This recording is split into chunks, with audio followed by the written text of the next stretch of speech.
Apocalipse capítulo 2, a gente viu no capítulo 1 que João começa o seu último livro, o último livro das Escrituras, com uma descrição grandiosa de quem é Jesus. E o capítulo 2 e 3, então, ele vai enviar 7 cartas para 7 igrejas na Ásia Menor, cada uma com suas peculiaridades, cada uma com seus pecados, com as suas pontos positivos e negativos, e cada uma delas tem para falar conosco nos dias de hoje. Semana passada a gente viu a carta à igreja de Éfeso, capítulo 2, verso 1 ao 7. Hoje nós vamos ver a carta à igreja de Esmirna, capítulo 2, verso 8 ao 11. Então, Apocalipse 2, do 8 ao 11, após a leitura, irei dizer: essa é a palavra do Senhor. Todos que creem respondam com amém, e nós iremos orar mais uma vez. Diz assim, Apocalipse 2, 8: escreve ao anjo da igreja em Esmirna: isto é o que diz o princípio e o primeiro e o último, aquele que foi morto e reviveu. Conheço sua tribulação e sua pobreza, apesar de seres rico, e a blasfêmia dos que se dizem ser judeus, mas não são, pelo contrário, são sinagoga de Satanás. Não temas o que há de sofrer, o diabo está para colocar alguns de vós na prisão, para que sejais provados, e passareis por uma tribulação de 10 dias. Seja fiel até a morte, e eu te darei a coroa da vida. Quem tem ouvidos, ouça o que o Espírito diz às igrejas. O vencedor de modo algum sofrerá a segunda morte. Essa é a palavra de Deus. Amém? Vamos orar mais uma vez? Senhor, a sua palavra é viva e eficaz. Ela penetra no mais profundo da nossa alma e desnuda-nos diante dos seus olhos de fogo que está presente em nosso meio. Ó nosso Senhor Jesus, Deus em carne, nosso mediador, nosso Salvador, que morreu por nós. Senhor, como nós estamos vendo em Apocalipse, Tu enviaste o Teu Espírito para nos salvar, nos santificar e edificar a Sua igreja. Que esse mesmo Espírito venha falar poderosamente conosco, e que Sua palavra não volte para Ti vazia, pois isso é impossível, mas rogamos o máximo de frutificação em nossas vidas individuais, em nossas famílias e em nossa igreja. Ó Deus, perdoa os nossos pecados, como nosso irmão Rafa orou nesta manhã, e que o Senhor seja propício a nós, imundos pecadores que somos, que a Sua graça nos purifique e nos leve prostrado aos Seus pés. Ó nosso Senhor crucificado e ressurreto, em Teu nome nós oramos. Amém, amém, amém. Irmãos, segunda carta para a segunda igreja aqui na cidade de Esmirna. Então, Éfeso era a principal das 7 cidades aqui, a principal cidade, então a primeira que chegava o correio no século I. Éfeso é uma igreja em que Jesus elogiou eles pela doutrina boa, por perseverarem em manter a igreja na pureza do evangelho verdadeiro, mas haviam perdido o primeiro amor, como a gente viu semana passada. Eles precisavam voltar a testemunhar para o mundo sobre o evangelho, sobre o nosso Senhor Jesus. E de fato a igreja em Éfeso se arrependeu, tanto que Jesus fala: olha, se vocês não se arrependerem de ter perdido o primeiro amor, eu vou vir e vocês vão deixar de ser igreja, vocês vão perder a luz e o testemunho do que é ser uma igreja verdadeira e bíblica, que se preza e que prega o meu evangelho. Eles se arrependem, tanto que Éfeso é uma das principais igrejas do século II, século III, século IV. Ela dura então séculos após essa última exortação canônica de Jesus para eles. E nós temos então a igreja de Esmirna, talvez uma das igrejas menores, mais insignificantes aqui dessas 7 igrejas, mas Jesus direciona uma carta para essa igreja pequena, fraca, mas que é uma igreja muito saudável, e de fato é uma igreja que Jesus não tem nada para falar contra ela. É uma igreja que o próprio Jesus, Senhor da igreja, olha para ela e não diz uma palavra contrária a ela, apenas a exorta a continuar perseverando em meio à tribulação que ela está passando e que ainda irá passar. Então essa cidade aqui, Esmirna, é a única cidade então dessas 7 que continua a existir até os dias de hoje.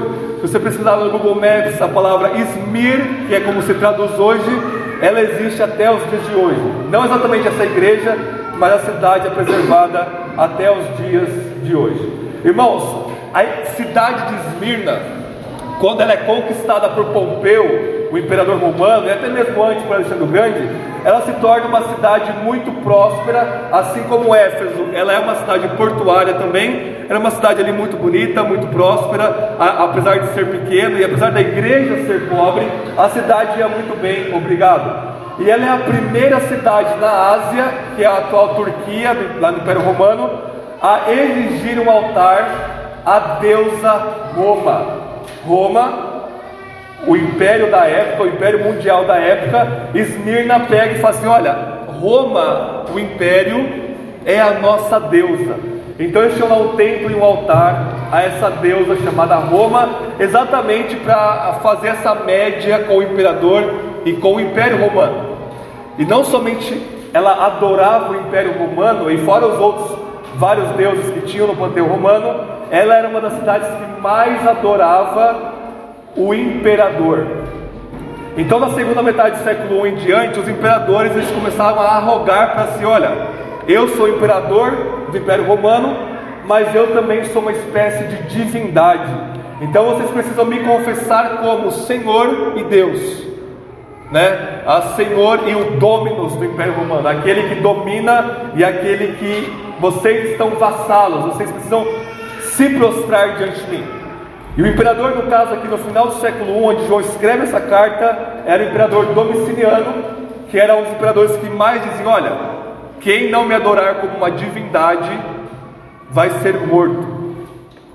E essa igreja aqui em Esmirna, e qualquer outra igreja que se preze, não poderia se curvar diante de Domiciano, de qualquer outro homem, a não ser Jesus Cristo, nosso Senhor.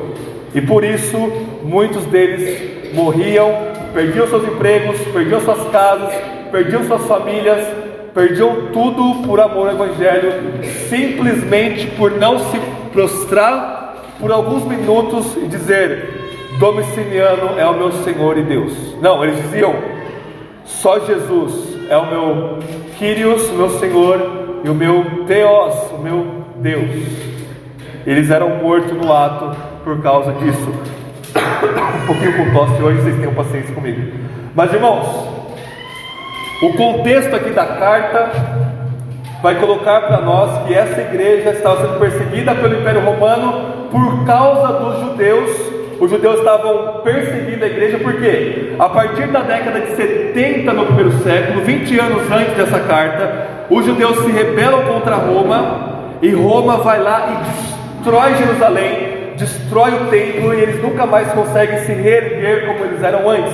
É essa grande catástrofe de massacre dos romanos contra os judeus. E até o ano 70, o pessoal da sociedade romana não sabia distinguir muito bem os judeus dos cristãos, eles não sabiam muito bem as práticas de um e de outro, e era quase como se fosse a mesma coisa aos olhos de um pagão romano. Então, por causa do judaísmo, pelo fato do judaísmo ser uma religião lícita no Império Romano, então um judeu, ele poderia não prestar culto ao Império Romano, ao mesmo tempo em que ele não era perseguido, porque ele era protegido pela lei do Império Romano. Ok? O Zay desligou aqui, mas daqui a pouco ele volta. Ó, só falar. O que nós temos então? No ano 70, onde os judeus acharam que os cristãos iriam lutar com eles uma guerra, os cristãos falavam: não, a gente não tem nada a ver com esse motim que vocês estão fazendo, isso é não bíblico, a gente não tem nada a ver com isso. Jesus nos ordena a cumprir a lei do Estado, seja ele o Estado que for. E a partir de então os judeus eles começam a perseguir os cristãos mais intensamente. E eles vão dizer: olha, os cristãos não têm nada a ver conosco, nós somos uma religião lícita, mas o cristianismo não. O cristianismo é ilícito porque não tem nada a ver com a gente. Ele só se torna lícito lá no século 3 e 4 com o imperador Constantino. Mas até lá os cristãos eram brutalmente massacrados e perseguidos exatamente por causa disso. E esse é o contexto histórico aqui da carta para nós. Vamos ver verso por verso aqui. Verso 8 de Apocalipse 2 diz assim: escreve ao anjo da igreja em Esmirna. Aí Jesus falando: isso é o que diz o primeiro e o último, aquele que foi morto e reviveu. Irmãos, lá em Apocalipse 1 é Deus Pai que fala: eu sou o primeiro e o último, o princípio e o fim. o Alfa e o Ômega. E isso na verdade vem de Isaías 46 e Isaías 48, onde Deus diz: olha, Israel, eu sou o único que pode dizer, eu sou o primeiro e o último. E eu sou o primeiro e o último significa que eu sou o Senhor da história, que eu controlo o princípio e o fim, e nada escapa da minha soberania. Ou seja, o único ser que pode dizer eu sou o primeiro e o último é o ser que controla todas as coisas, é o Deus Criador, Preservador e Salvador nosso. E Jesus, esse homem que foi crucificado como pena capital do Império Romano, diz assim: eu sou o primeiro e o último, o que foi morto mas vive.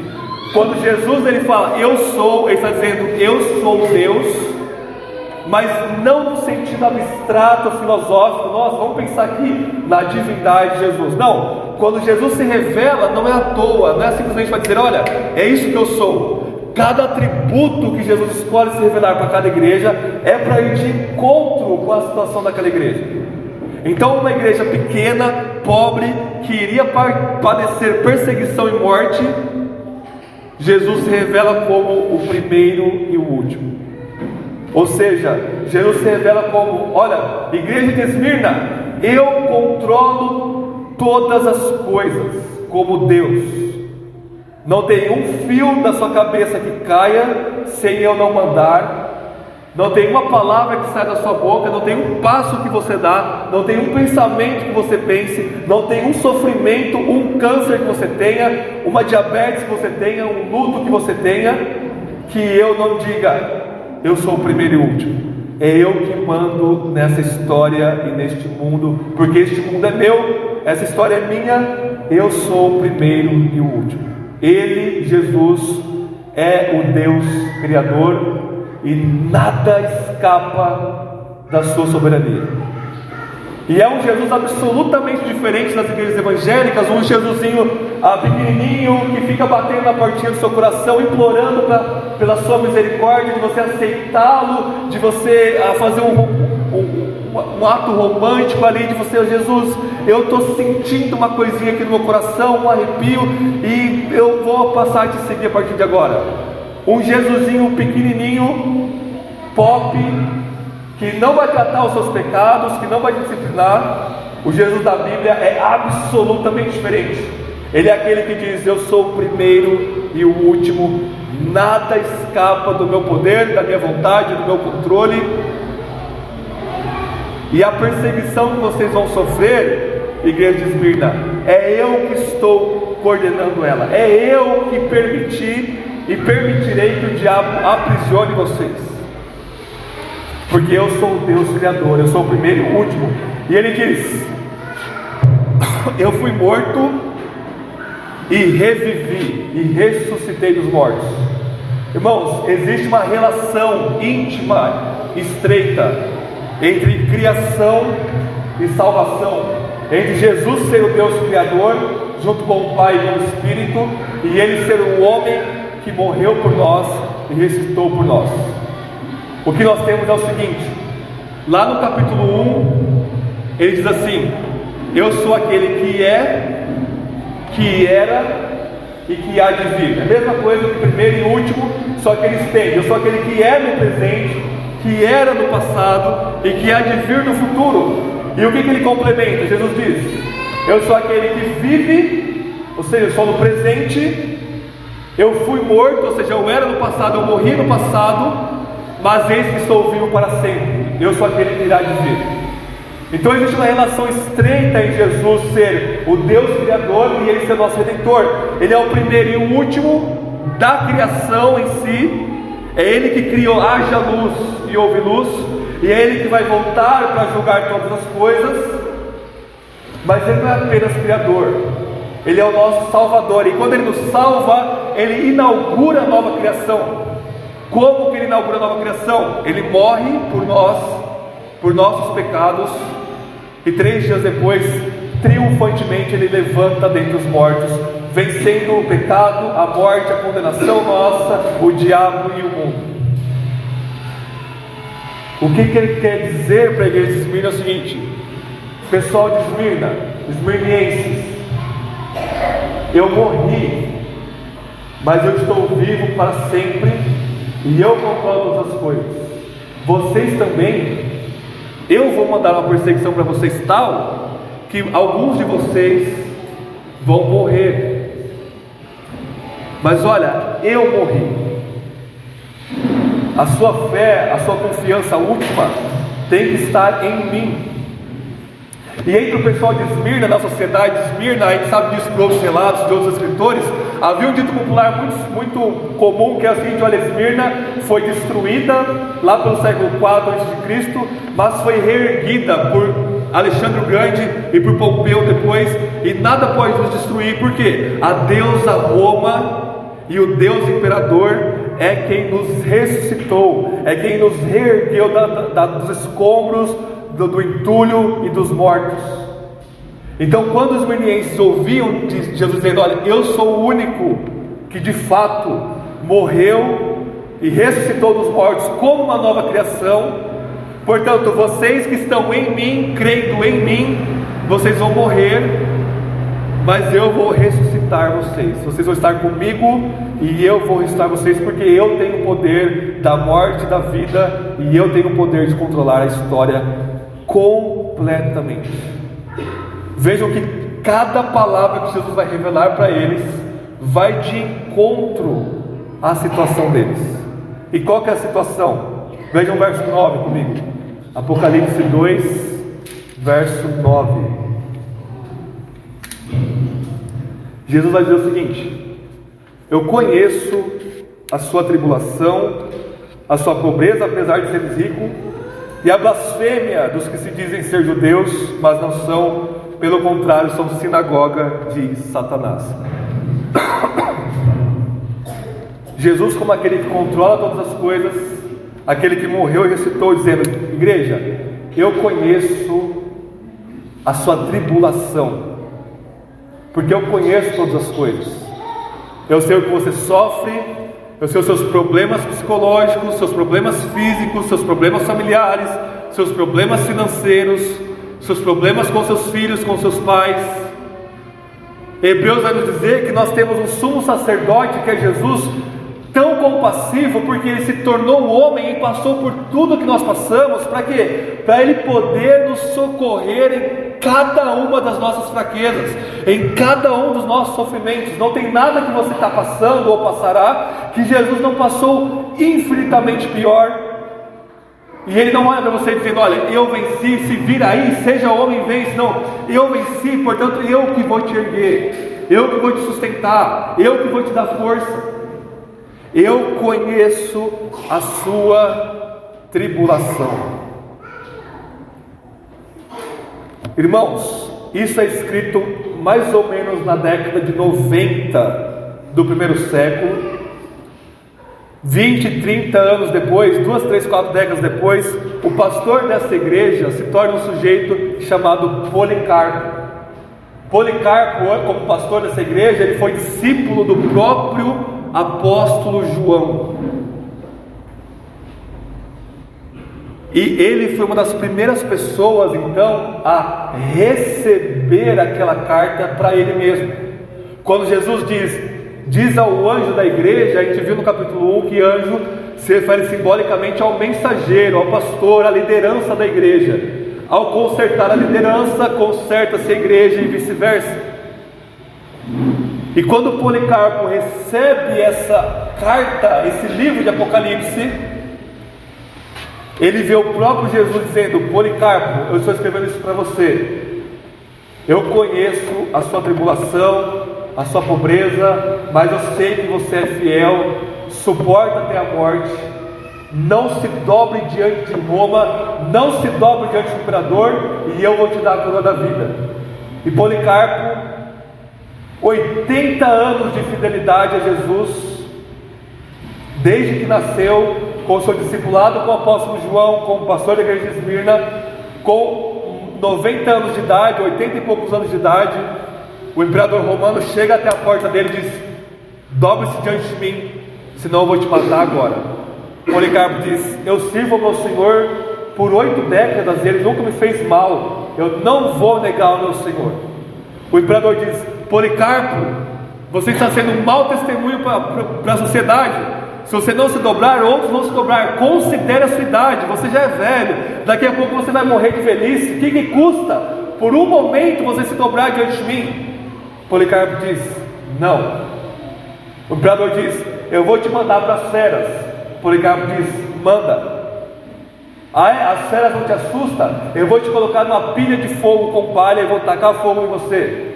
Policarpo diz: não adianta você me ameaçar com esse fogo, daqui a pouco ele vai apagar, eu vou estar com o Senhor. Mas ó imperador, se você não se arrepender, o fogo eterno te espera. Me mande para o fogo.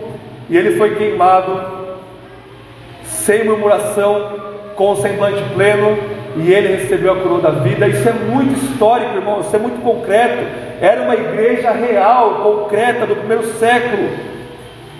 E Jesus está dizendo: eu conheço a sua tribulação, mas você vai ter que ser fiel até mim, até a morte, e eu vou te dar a coroa da vida. Então Jesus conhece cada sofrimento nosso. E vejam o que ele diz ainda, segunda coisa, verso 9: e eu sei da sua pobreza, pobreza econômica, material, apesar de seres ricos. Irmãos, Jesus olha para a igreja de uma forma invertida do modo como nós olhamos hoje. Quando você olha uma igreja rica, cheia, grande, próspera, que está crescendo, a gente tem uma mentalidade carnal e pecaminosa de dizer: olha, Deus está agindo lá. E não tem nada de errado em ter dinheiro e crescer e aumentar. Mas o errado é fazer isso à custa do Evangelho. Como eu falo para vocês, seria muito fácil lotar a nossa igreja aqui, é só eu parar de pregar o Evangelho, ou é só eu dar uma suavizada na mensagem de Jesus e começar a afirmar vocês, e começar a dizer: olha, você é muito amado por Jesus, você pode viver a vida que você quiser, e está tudo bem. Irmãos, em um mês, nossa igreja ia pular para fora de gente, a gente tem um salão imenso, bonito, com cadeira confortável, estilo cinema. É muito fácil fazer uma coisa dessa.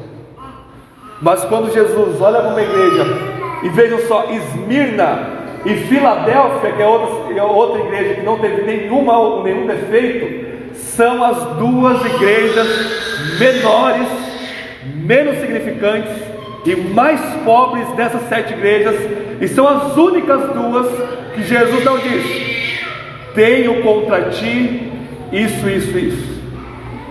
Ou seja, Jesus olha a maturidade espiritual, a santidade, a fidelidade de uma igreja. Então uma igrejinha pobre, uma igrejinha fraca, uma igrejinha que não tem data show, que não tem banco, que senta no tronco de madeira, que não tem microfone, que não tem nada desse aparato que nós temos, se estiver fiel ao Evangelho, fiel a Jesus, Jesus fala: muito bem, continuem.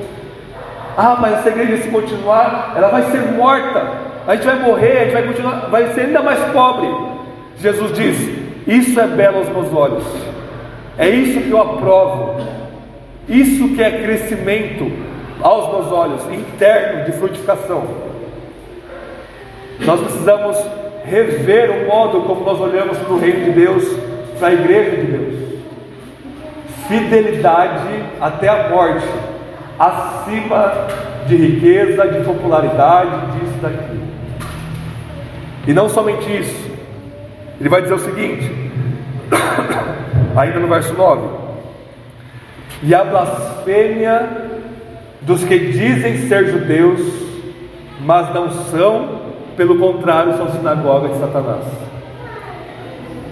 Os judeus que diziam: nós somos o povo de Deus, estavam entregando a igreja de Esmirna, acusando eles para o Império Romano. E é isso que Satanás significa. Satanás significa acusador. E esses judeus estavam acusando a igreja de não se dobrar diante do imperador romano, de não ser uma religião aprovada, lícita, estava matando eles. Irmãos, quando a gente olha para textos assim, a gente tem uma disposição errada diante deles. Ah, o pessoal judeu aqui pisou na bola. Como pode ser os judeus entregando os cristãos para o Império Romano. E é disso que surge na história da igreja, por exemplo, muito antissemitismo. Os judeus massacraram no século I, agora a gente vai dar um troco. Isso é tão pecaminoso quanto. Quando Jesus olha para os fariseus e diz assim: fariseus, vocês são sepulcros calhados, bonitos por fora, mortos por dentro. Fariseus, João 8, vocês são filhos do diabo, porque vocês mentem e o diabo mente também, portanto o pai da mentira, vocês são filhos da mentira também. Aí a gente olha para os fariseus indignados, né? Nossa, como os fariseus eram pecadores, como eles eram hipócritas, como eles eram religiosos. Mas não é assim que se olha para o fariseu, irmãos. O fariseu é o ápice na história humana que um pecador pode chegar com a sua religiosidade, com força no seu braço. É o sujeito mais moral, mais bonitinho, mais correto, mais justo de todos. Nunca houve uma religião humana que avançasse tanto na moralidade do que os fariseus. Eles eram o supra-sumo, o top dos tops. Se tinha alguém para ser salvo pelas obras, eram os fariseus. Então a gente não pode olhar para os fariseus e dizer: nossa, eles eram hipócritas, nós somos bons. Aí você está se tornando um fariseu também. A mentalidade é: se os fariseus, que eram os máximo da religiosidade humana, Jesus diz, tudo isso não serve para nada, quanto mais nós, ímpios de nascença, com uma educação ímpia, dados a todo tipo de pecado, dados à indisciplina, dados a qualquer tipo de mentira, nós somos milhares de vezes piores que os fariseus. Trazendo aqui para o texto, a comunidade judaica, que era o povo de Deus no Antigo Testamento, mas que perde esse status por causa que agora o povo de Deus não é mais étnico, agora o povo de Deus é todo aquele que crê em Jesus para a salvação. Se o povo judaico, que era o povo do Antigo Testamento, Jesus olha para ele e diz: igreja do diabo, sinagoga de Satanás. Isso quer dizer que toda e qualquer igreja que se diz cristã, que se diz melhor, que se diz isso e aquilo, mas que não prega o evangelho de fato, Jesus está dizendo: olha, eles também são sinagoga, igreja do diabo. Vocês conseguem perceber o peso disso? Imaginem uma igreja muito melhor que a nossa, aparentemente muito mais santa, muito mais bonita, com um pastor muito melhor do que esse frangalho que fica aqui na frente com a voz falhando. Todo mundo vestido bonitinho, com a mesma vestimentinha, as mulheres de saia, os homens de terno, toda aquela pomposidade. Ninguém faz a barba, ninguém faz isso, ninguém faz aquilo, ninguém assiste um filme, ninguém ouve uma música secular igual nós fazemos, ninguém vai para a praia para não se expor. Uma igreja completamente guardada, que se arroga uma santidade, onde você entra no lugar, você se arrepia todo por causa daquela atmosfera religiosa. E Jesus, quando o sujeito sobe para pregar, ele começa a falar o que ele acha, ele começa a se desviar. Se ele prega uma vírgula contrária ao evangelho de Jesus, Jesus diz: sinagoga de Satanás, igreja do diabo.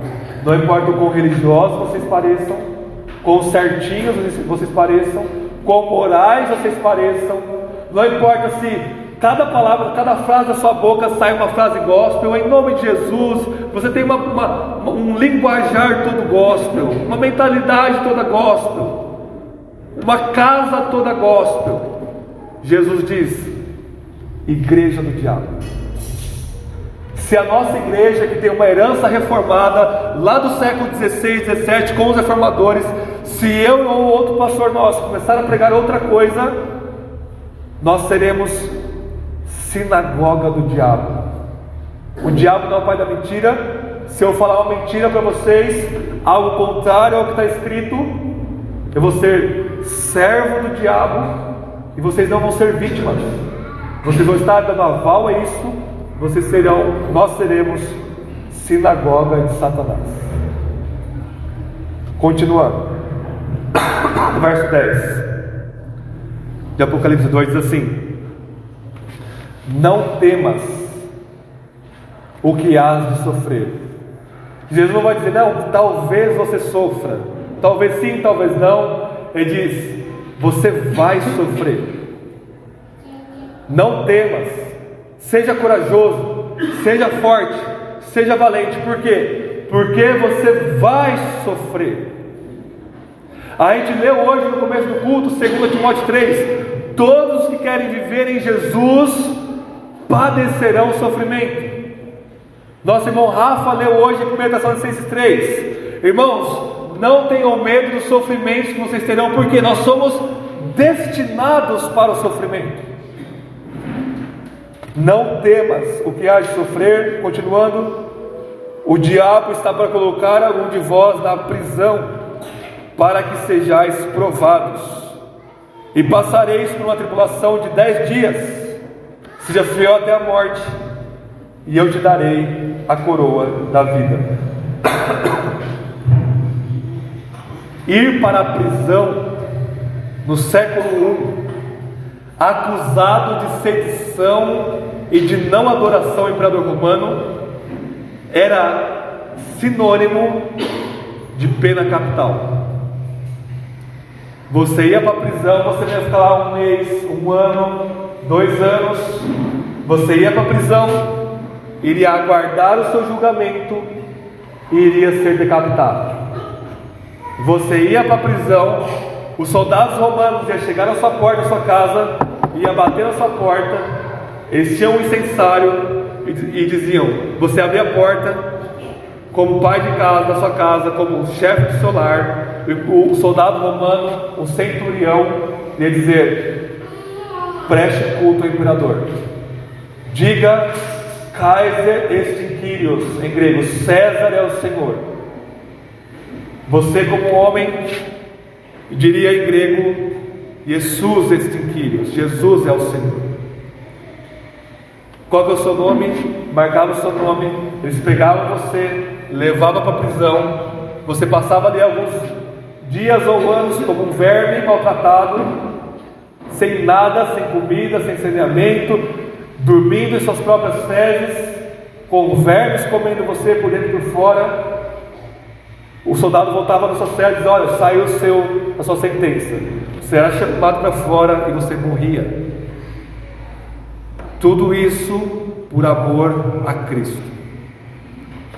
E o fato dessa tribulação durar 10 dias, e o título do sermão é 10 dias de noite, tem um filme de onde eu tirei isso, um filme de terror, chamado 30 dias de noite, onde uma cidade, é uma ficção lá do norte do Alasca, eles ficam 30 dias no filme, sem luz do sol, por causa da posição geográfica deles, e aí você tinha lá uma série de vampiros sanguinários que matavam todo mundo na cidade.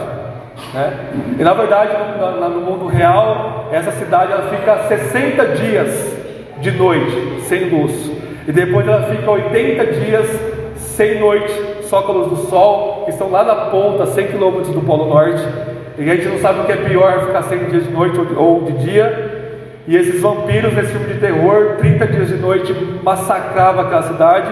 É a mesma coisa aqui, eles passariam 10 dias de trevas, 10 dias noturnos. E isso aqui, irmãos, é uma alusão a Daniel capítulo 1. Daniel capítulo 1 que nós temos. Daniel, um judeu fiel ao Senhor, é levado cativo à Babilônia. E como um jovem sábio da Babilônia, judeu, ele foi convidado a comer do banquete de Nabucodonosor, que era o rei da Babilônia. O que implicava isso? Se Daniel comesse da comida do rei, do imperador Nabucodonosor, ele estaria dizendo, a cultura da época babilônica era, eu sou submisso a Nabucodonosor como a minha divindade. É Ele que está nutrindo para mim, Ele que está me provendo e me alimentando.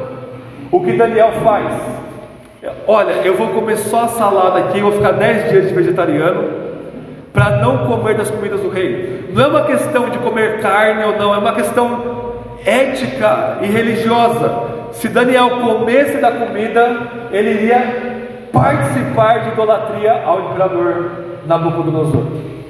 Ele diz: eu não quero isso, eu vou ficar aqui comendo aqui, me restringindo a minha dieta para eu me manter fiel a Deus. E ele ficou 10 dias, e o seu semblante era melhor do que o pessoal que estava comendo as iguarias do rei. Depois mais 10 dias, e ele passou nessa provação. Então não importa se são 10 dias literais ou simbólicos, o ponto é, Jesus como primeiro e último, o princípio e o fim, Ele está dando um limite para essa tribulação dessa igreja de Esmirna. Ou seja, por 10 dias eu vou permitir que os judeus entreguem vocês para os romanos. Por 10 dias que vão parecer infindáveis, vocês vão ser presos e mortos. Mas eu sou aquele que controla. Vai ter um fim essa tribulação. Sejam fiéis até a morte, e eu vos darei a coroa da vida. A coroa da vida é uma forma simbólica de dizer que nós reinaremos em vida com o nosso Rei dos Reis, nosso Senhor Jesus, eternamente na ressurreição dos mortos. Jesus está dizendo: não tema a morte, porque eu vou te dar a coroa da vida. Mas não tem coroa da vida sem a coroa de espinhos. Não existe reinar com Jesus, viver para Jesus, sem sofrer para Jesus. Paulo diz: se nós sofremos com Ele também nós reinaremos.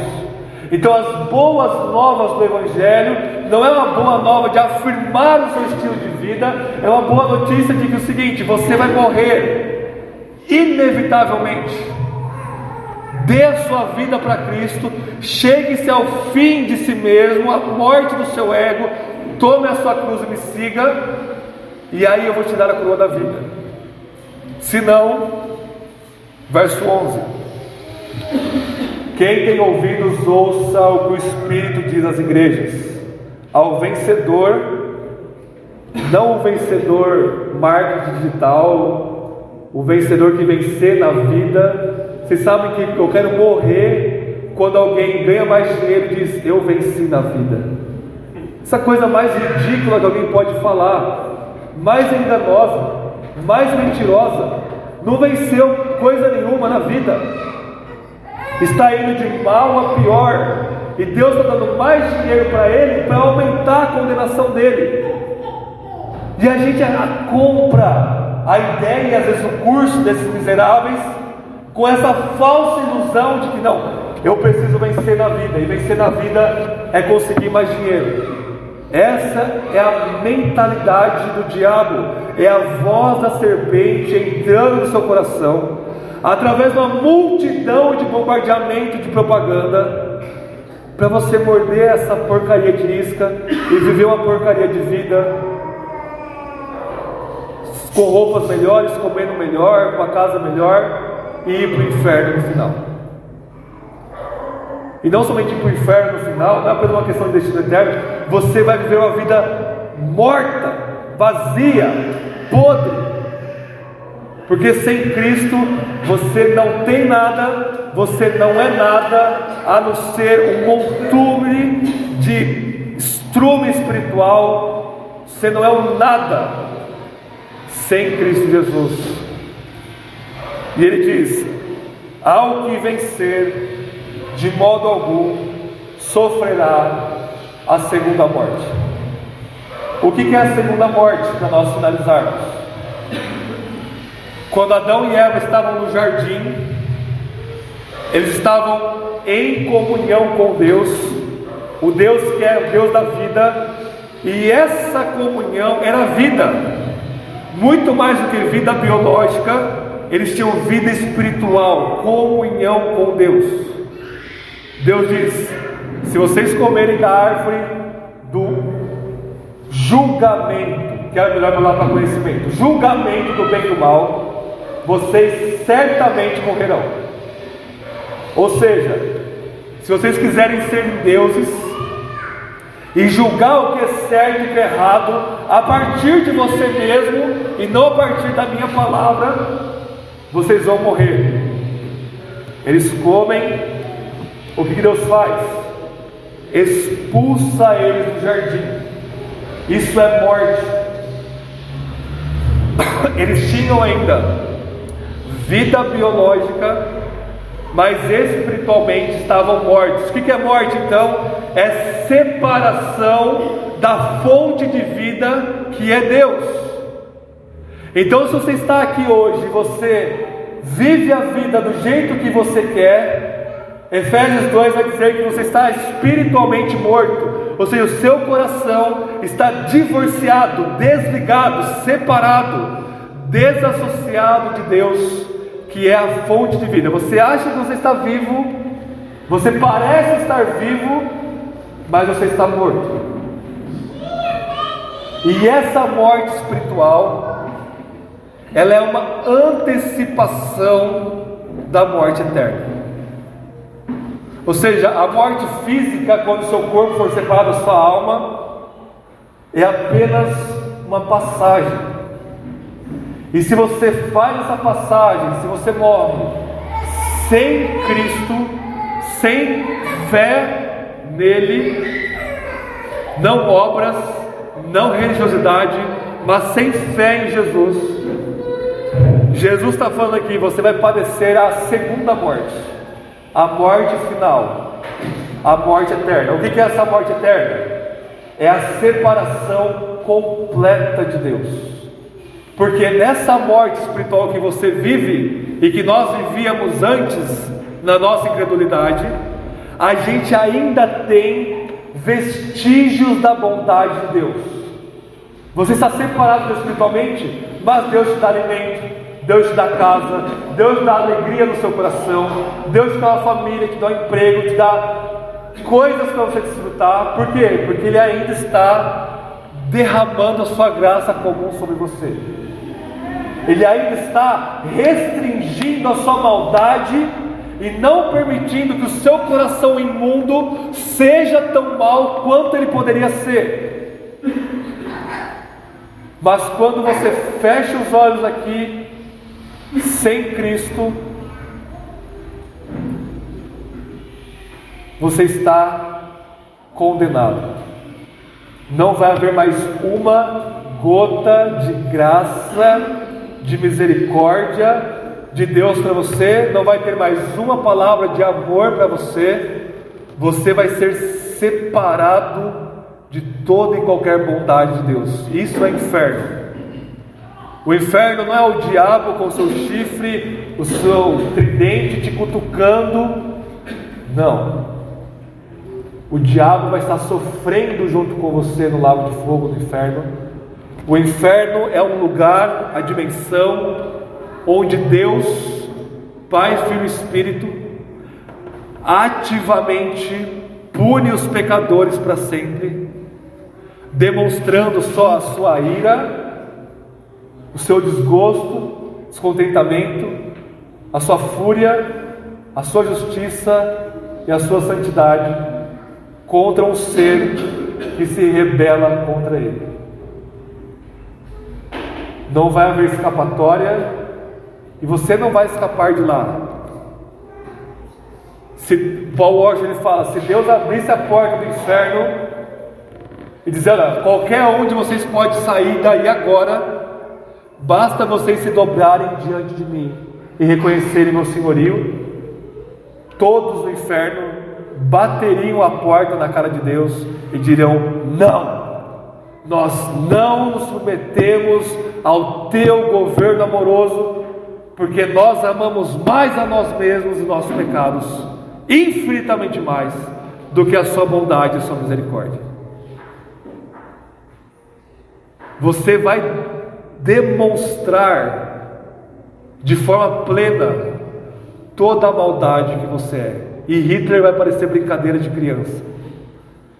A monstruosidade que você vai demonstrar no inferno, se você for para lá, você vai ser a pior criatura que já existiu, pior que o diabo e seus demônios, porque a você foi dada a oportunidade de salvação, e você diz: não quero saber desse Cristo que morreu por mim, quero viver minha vida do jeito que está. E eu não estou falando isso para assustar ninguém, é apenas o que vai acontecer. Como que a gente sabe o que vai acontecer? Porque tem um homem 2000 anos atrás que diz: eu vou morrer na cruz, mas 3 dias depois eu vou levantar dos mortos como o Senhor da história, e eu sou o primeiro e o último. E cada palavra deste homem, Deus, Jesus, não cai, e ela permanece. Não sou eu que estou dizendo, não é a igreja evangélica, católica, quer que seja, que está dizendo. Jesus aqui dizendo: ao que vencer, de modo algum sofrerá a segunda morte. Então Jesus está dizendo: olha, ou você morre por mim e você ganha a coroa da vida, ou você continua afirmando-se na sua vida pecaminosa e você vai ter a segunda morte. E aos nossos olhos humanos carnais, é muito mais fácil a gente não querer a morte física, porque a morte física é uma coisa que a gente experimenta, é algo que a gente sabe, que a gente viu gente morrendo, que a gente sabe que é a pior experiência nossa, e a gente tem medo da morte, como o diabo foge da cruz. E nossa, mas será que vai ter a coroa da vida? Será que vai ter a segunda morte? Eu prefiro ter o que eu tenho aqui aos olhos físicos.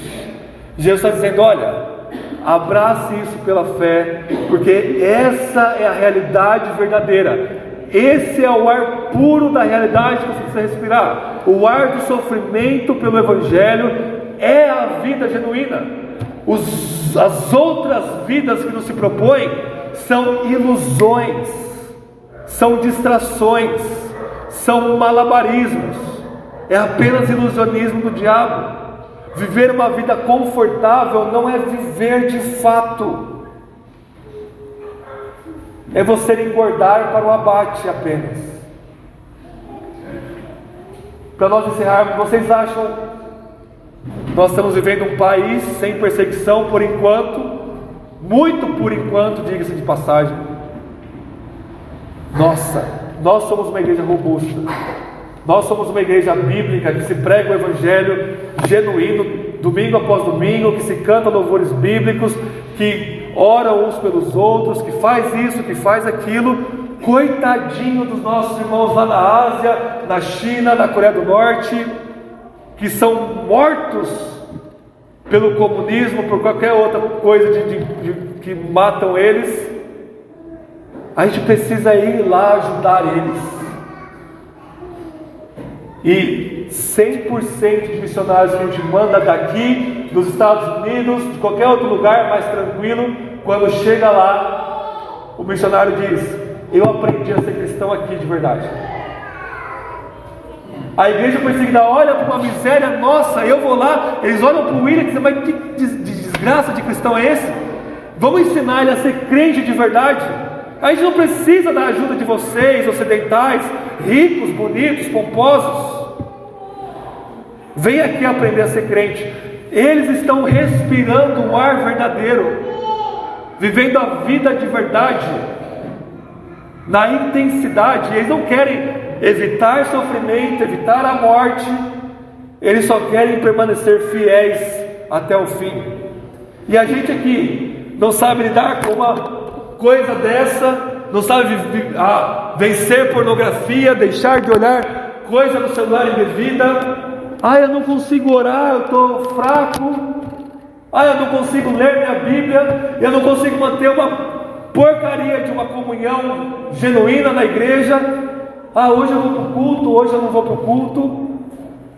Nós somos fracos demais, ricos demais, gordos demais espiritualmente falando, confortáveis demais. A igreja ocidental se parece mais com Laodiceia, que é a última carta, que era uma igreja rica. Jesus diz: vocês são ricos, financeiramente, mas vocês são miseráveis, cegos, pobres e nus. É a pior igreja das 7, é a mais rica. E essa igrejinha aqui em Esmirna, sofrendo, Jesus diz: vocês são fiéis, permaneçam. Que aquele que é o Senhor da história, Jesus, é muito possível que Ele nos mande sofrimento, nos mande um estado totalitário, nos mande fome, e isso purifica a sua igreja. E aí a gente vai olhar para Jesus e dizer: Senhor, nos basta. Tu és o primeiro e o último, o que morreu e ressuscitou. A única coisa que eu quero é morrer com o Senhor e viver com o Senhor ressurreto para sempre. E isso nos basta. Amém?